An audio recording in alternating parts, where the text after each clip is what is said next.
বিভিন্ন প্ৰতিযোগিতামূলক পৰীক্ষাত অহা এটা ইম্পৰ্টেন্ট চেপ্টাৰ তাৰ বিভিন্ন ধৰণৰ কোৱেশ্চন আহে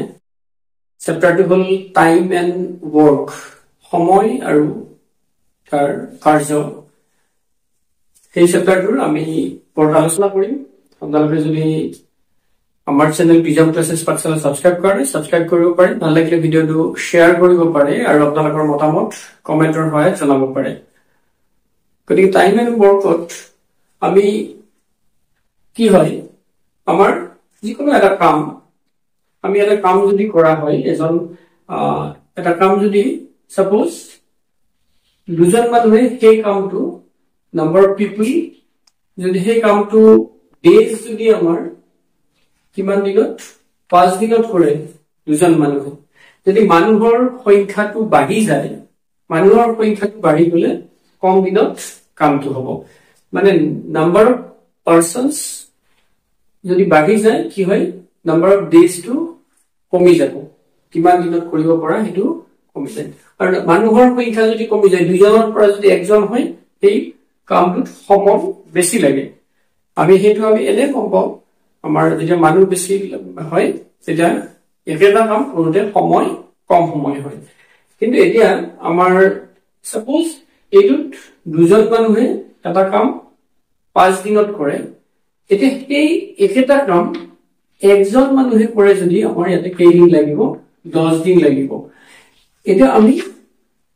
ম্যাথমেটিক্যালি যিটো ক্যালকুলেশনত আমি এইটো হিসাব কৰো মানে এইটো যি যেনেকৈ কমিছে এইটো সেই হাৰত বাঢ়িছে মানে এইটো যি হাৰত কমিছে এইটো আধা হৈছে এইটো দুগুণ হৈ যাব কিন্তু একচুয়ালি কি হয় ৰিয়েল লাইফ কিছুমান ৰিয়েল আমাৰ যিবিলাক প্ৰবলেম থাকে এক্স্যাক্টলি তেনেকুৱা নহয় কিন্তু আমি ইয়াতে আমাৰ গোটেই চেপ্টাৰটোত আমি এনেকুৱা ক্যালকুলেশন বিলাক কৰি যাম যে মানুহ দুজনৰ ঠাইত এজন হৈছে দিনৰ ঠাইত 5 দিনৰ ঠাইত 10 দিন হ'ব মানুহ আমাৰ যদি তেনেকৈ এৰে বাঢ়ি যায় তেনেকৈ ইয়াতে দিনটো কমি আহিব আমাৰ ৰিয়েল লাইফত এক্স্যাক্টলি আকৌ কৈছো ৰিয়েল লাইফত এক্স্যাক্টলি তেনেকুৱা নহলেও কিন্তু আমি হিসাব বিলাক তেনেকৈ কৰিম আমি ইয়াতে ইয়াৰ প্ৰবলেম বিলাক সলভ কৰোতে আমি সেই হিসাবতে প্ৰবলেম সলভ কৰিম আৰু এটা কি আমাৰ যদি কাম এটা বুজাও আমি এটা আছে কি কৰিব লাগে এটা নিৰ্দিষ্ট এটা কাম কি ঘৰ এটা বনাব লাগে বা ঘৰৰ এখন ওয়াল এখন বনাব লাগে বা ফ্লোৰ যদি প্লাষ্টাৰ কৰিব লাগে সেইটো কাম আমি সেই কমপ্লিট ওয়াৰ্কটো আমি কি বুলি ধৰিম গোটেই আমাৰ চেপ্টাৰটো গোটেই ডিসকাশন বিলাকত সেইটো আমি ওয়ান ওয়াৰ্ক বুলি ধৰিম টোটাল হোল ওয়াৰ্কটোক গোটেই সম্পূৰ্ণ কামটোক আমি কি বুলি ধৰিম ওয়ান বুলি ধৰিম গতিকে এইটো কথা আমি গোটেই যিবিলাক প্ৰবলেম কৰিম প্ৰবলেম সলভ কৰিম এই কথাটো আমি মনত ৰাখিব লাগিব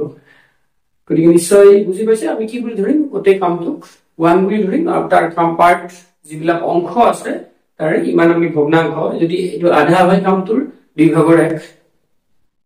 এইটো কামটো যদি 3/1 হয় 3/1 অংশ হয় যদি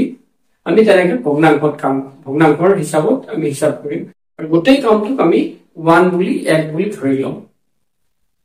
যদি নিশ্চয় বুজি পাইছে এতিয়া আমি প্ৰবলেম সলভ কৰিম কিছুমান টাইম এণ্ড ৱৰ্কৰ এটা প্ৰবলেম চাব A can do a piece of work in 6 days মানে এটা এজন নামৰ মানুহ এজনে do a piece of work in 6 days 6 দিনত এটা কামটো কৰিব পাৰে and B in 9 days কিমান দিনত কৰিব পাৰে কামটো কৰিব পাৰে 6 দিনত আৰু B কিমান দিনত কৰিব পাৰে কামটো 9 দিনত কৰিব পাৰে এতিয়া যদি কামটো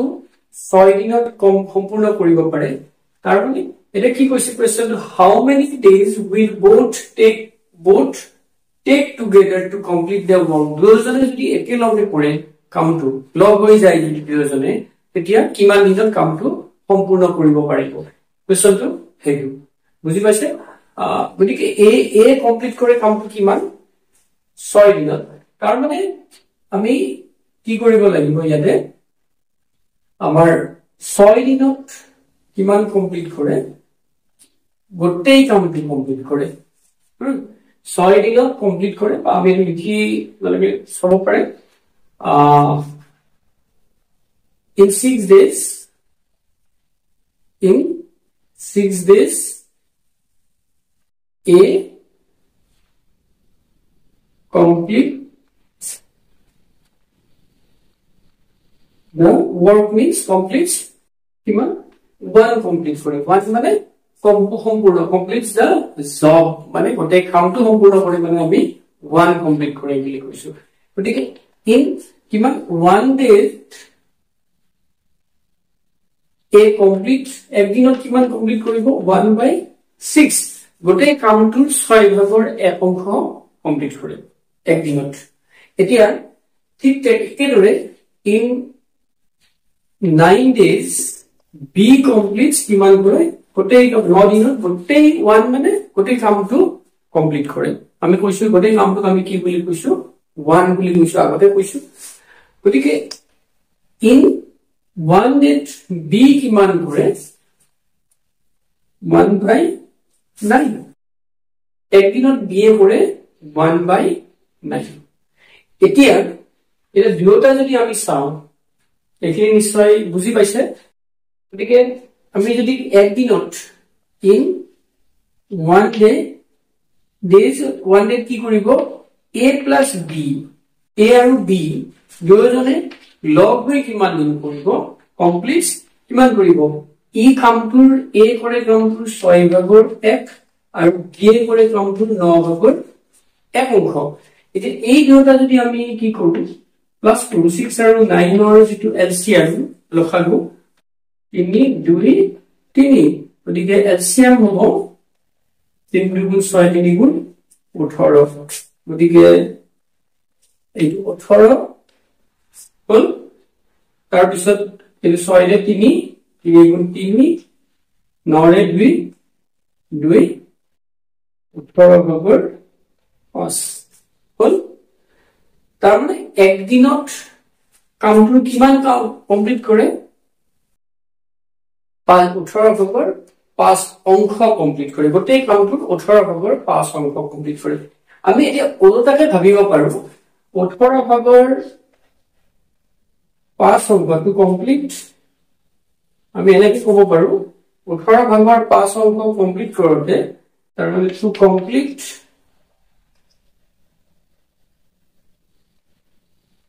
কিমান অংশ 18 5/18 a plus b x কিমান দিন 1 day একদিন লাগে তাক 18 ভাগৰ 5 অংশ কমপ্লিট কৰোতে a আৰু b দুটাই লগ হৈ কৰোতে কিমান একদিন লাগে গতিকে টু কমপ্লিট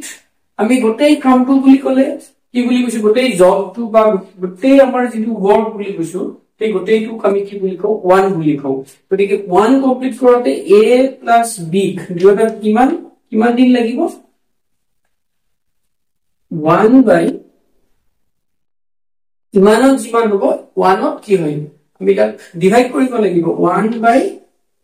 কিমান 5/18 নিশ্চয় বুজি পাইছে জানা আমি 10টা বস্তুৰ দাম 20 টকা হলে এটা বস্তুৰ দাম কি কৰো আমি 10টা বস্তুৰ দাম যদি 20 টকা হয় এটা বস্তু উলিয়াৰ পৰে এইটোৰে এইটোক ডিভাইড কৰো হৰণ কৰো গতিকে ইমান অংশ কমপ্লিট কৰোতে 18 ভাগৰ 5 অংশ কমপ্লিট কৰোতে a আৰু b সময় লাগে একদিন গতিকে এক অংশ কমপ্লিট কৰোতে মানে এইটোৰে এইটোক ডিভাইড গতিকে ডিভাইড কৰোতে এইটো কি হ'ব যেহেতু ডিভাইড হৰণ আছে হৰণ থাকিলে এইটো ওপৰত যাব 18 ভাগৰ 5 ভাগৰ 18 হ'ব ইমান দিন হ'ব বুজি পাইছে এতিয়া ইয়াৰ যেটো এনসাৰ হ'ব এটা আমি কিমান দিন গোটেই কামটো কমপ্লিট কৰোতে সময় লাগিব এতিয়া 18 ভাগৰ 5 এইটো 5 ৰে যদি আমি কৰো 5 3 গুণ 15 3 30 5 গুণ 30 কিমান দিন লাগিব 3.6 days গোটেই কামটো কমপ্লিট কৰোতে লাগিব গতিকে আমাৰ এনসার হ'ব এনসার কি হব আমার 3.6 ডেজ হব এনসার আমি কি এখানে নিশ্চয় বুঝি পাইছে মই কৈছো 6 দিনত এই কামটো কমপ্লিট কৰে গতিকে এ একদিনত কামটোৰ কিমান অংশ কৰে 6 ভাগৰ 1 অংশ বি যদি 9 দিনত মানে কামটো কমপ্লিট কৰে একদিনত কিমান কৰে 9 ভাগৰ 1 অংশ এ আৰু বি লগ হৈ কিমান কৰে কামটোৰ 18 ভাগৰ 5 অংশ কামটো কমপ্লিট কৰে ওলটাকে আমি লিখিছো 18 ভাগৰ 5 অংশ কমপ্লিট কৰোতে একদিন লাগে গতিকে 1 অংশ কমপ্লিট কৰোতে 1 অংশ মানে গোটেই অংশটো কমপ্লিট কৰোতে সময় লাগে 3.6 ডেজ এইটো এটা আমাৰ আমি এটো ইউনিটাৰী মেথড ঐকিক নিয়মত এনেকে কৰিব পাৰো ভিন্ন এটা মেথড এটা আকৌ চাব গতিকে এনেকৈ যদি আমাৰ থাকে আমি অন্য এটা মেথড কৰিব পাৰো এটো শৰ্টকাট হ'ব আমি ফৰ্মুলা এটা মনত ৰাখিব লাগিব যদি দুজন মানুহে একেলগে কাম এটা কৰে আমাক যদি দিয়া থাকে এই ইয়াতে যেনেকে দিয়া আছে 6 দিনত কমপ্লিট কৰে বি এ 9 দিনত কমপ্লিট কৰে এটা দুজনে লগ হৈ কমপ্লিট কৰিব লাগিলে হেতু আমাৰ কি এ যিমান দিন এ বি আমাৰ ৰিজাল্ট কি হ'ব আমাৰ A B A plus B A যিমান দিনত কৰে এ কিমান দিনত আমাৰ এটো শৰ্টকাট এ কিমান দিনত কৰে 6 দিনত কৰে বি এ কিমান দিনত কৰে 9 দিনত কৰে 6 into 9 plus divided by 6 plus 9 এটো আমাৰ এটা মেথড গতিকে এটো কিমান হ'ব 6 9 গুণ 9 6 15 3 ৰে যাব 3 5 গুণ 3 ৰে 18 গতিকে এটো আমি ডিভাইড কৰি এটো পাম 3.6 গতিকে এটো আমাৰ মেথডটো কি হ'ব এটো কিন্তু আমি ফৰ্মুলাটো মনত ৰাখিব লাগিব কেতিয়া এই ফৰ্মুলা ইউজ কৰিম আমি যেতিয়া দুজন মানুহৰ মানে দুজন মানুহে একেটা কাম কৰোতে কিমান সময় লাগে প্ৰত্যেকক সেইটো দিয়া থাকে তেতিয়া দুজন মানুহে লগ হৈ কাম কৰিলে কিমান দিনত সম্পূৰ্ণ হয় তেতিয়া আমি এই ফৰ্মুলাটো ইউজ কৰিলে হ'ব এই ফৰ্মুলাটো ব্যৱহাৰ কৰিলে তেতিয়া আমাৰ কিমান ডেজ 3.6 ডেজ লাগিব গোটেই কামটো কমপ্লিট কৰোতে নিশ্চয় বুজি পাইছে আজিলৈ আমি ইমানতে সামৰিছো ধন্যবাদ